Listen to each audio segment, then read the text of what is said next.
结婚以来，她从来没有尽到一个丈夫的职责，她未来还是不会尽到。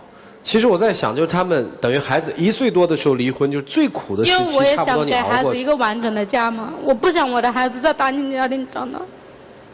那你离婚的时候是怎么想的呢？当时没想那么多，当时就是生气啊。好吧，事情已经摆在这儿了，老师们觉得应该怎么办呢？我们一起进入丘比特问卷。女人要的是男人的呵护，男人最看重的是女人的忠诚。这件事情上，首先丈夫没有对老婆孩子的呵护，就在男人心存愧疚想要复婚的时候，发现了原来他最看重的忠诚不见了。这个事情解释不清楚了。你现在再说1000遍10000遍，我真的没有什么，我真的和他没有什么。别说你老公不相信，听众也很难相信。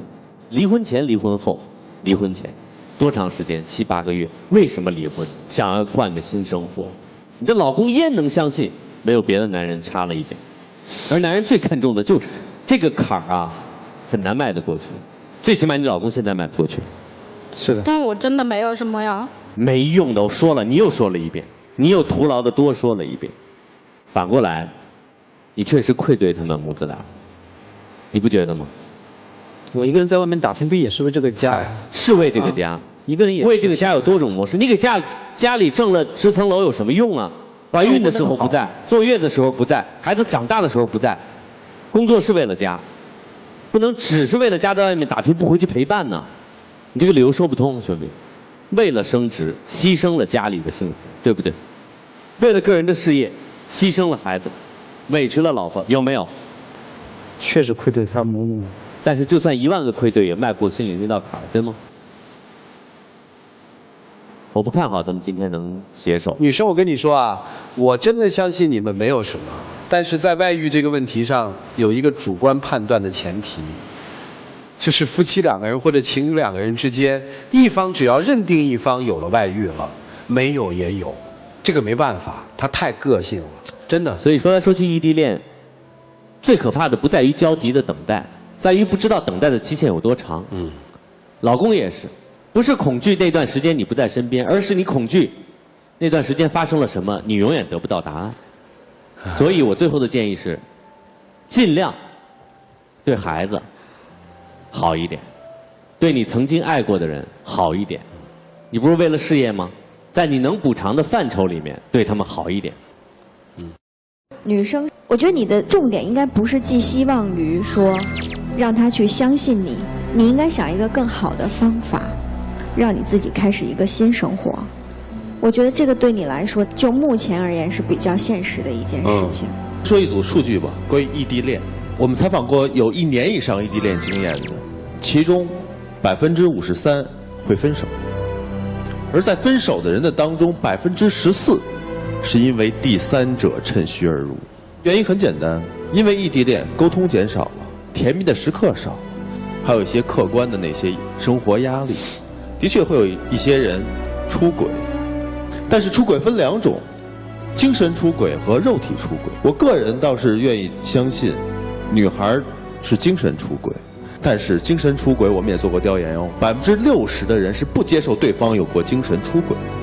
但是我们梳理一下，真是过错都在于女方吗？我们如果按照时间点或逻辑线来说的话，其实是你导致的。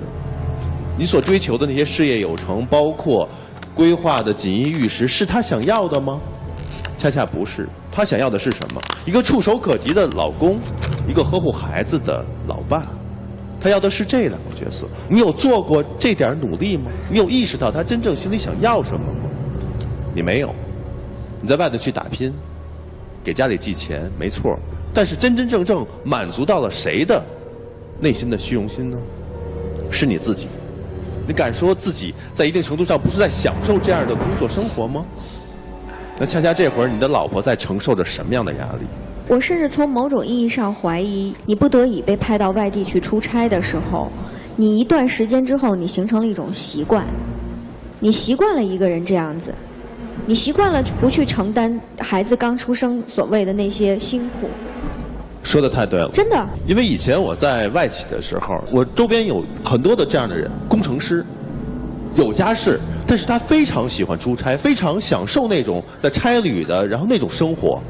所以千万不要以为你的老婆这种错误完全100%都是在于她身上，你有推力，所以你们俩各自都有错，好好想一想，能不能在一起？如果还想继续这份爱情的话，不要在异地，先解决怎么在一起的问题，才能再谈今后你们在一起恋爱的事情。人类需要联想，但人类也害怕联想，尤其是男女之间，最怕的就是似是而非。你无数次在想象他跟那个男人在一起干了什么，那我可不可以反过来想象一下，你这2年在外面有没有也干点什么？我也可以不信啊，我不是说你真有什么，我是说大家都可以联想，可以把人想得好，也可以把人想得脏。想象一定是平等的，它没有任何东西的约束。如果要说不平等，只能说一个人善不善良。善良的人不会往那儿想，只有心里脏的人会更多的往那儿想。长时间的分居会有3个阶段，第1个阶段是无聊，第2个阶段是寂寞，第3个阶段才是真正的孤独。所谓的无聊，就是前一段日子你都无聊，就是时间很难打发，想找点消遣就可以打发过去，比如说唱唱卡拉 OK 啊，聚聚会啊，就可以过去了。然后就是寂寞，寂寞是什么呢？就是找伴儿，比如说有个人能够跟我说上2句话，寂寞也可以排除。最怕的是孤独，孤独是什么？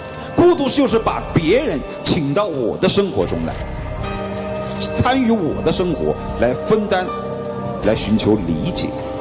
所以说那个男生出现的正好，因为我的丈夫不理解我，我需要一个人来理解我，所以那个男生即便你不喜欢，但是你接纳了他，而且长达7、8个月之久。我大概相信你不一定是爱他的，但是你很渴望那种理解，很渴望那种分担。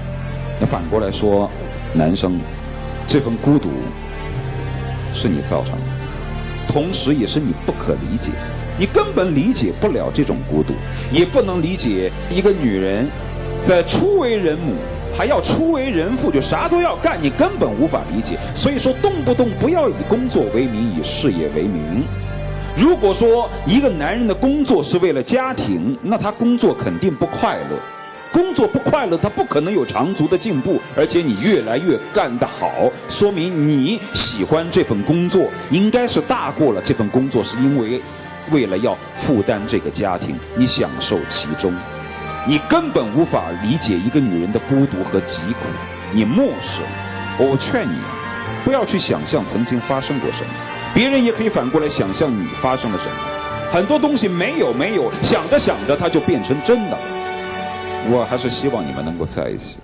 我不觉得当初发生了什么是那么的重要，况且即便是发生了什么，也是那个男人取代了你的角色，是你自己放弃了这个角色，是你拱手让人，好吧？希望我的话对他能够有一定的作用，就这样。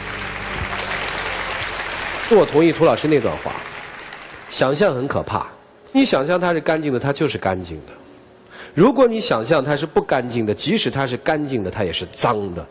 我跟涂老师看法一样，我希望他们还能在一起，因为人有时候可能经历多了，你才会发现，原谅会让你的生活变得不一样。